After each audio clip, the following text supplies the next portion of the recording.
أعوذ بالله من الشيطان الرجيم بسم الله الرحمن الرحيم إن الحمد لله نحمده ونستعينه ونستغفره ونعوذ بالله من شرور أنفسنا ومن سيئات أعمالنا رب اشرح لي صدري ويسر لي أمري واحلل عقدة من لساني يفقه قولي أما بعد الحمد لله الحمد لله الحمد لله السلام عليكم ورحمة الله وبركاته.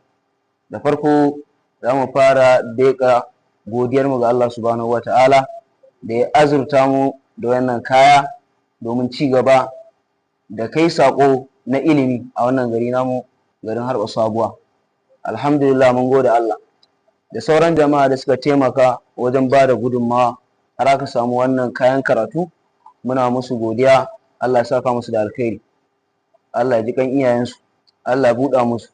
Don haka ina mai ba da shawara ga 'yan uwa mabota neman ilimi, mu dage garin nan namu gari ne mai ɗimbin malamai. Ya kamata mu dage mu zo mu nemi ilimi mai yawa.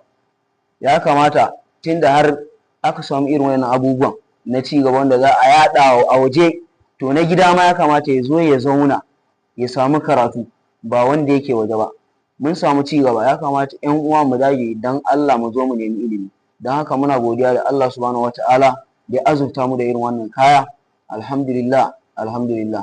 Assalamu alaikum wa rahmatullahi wa barakatuh.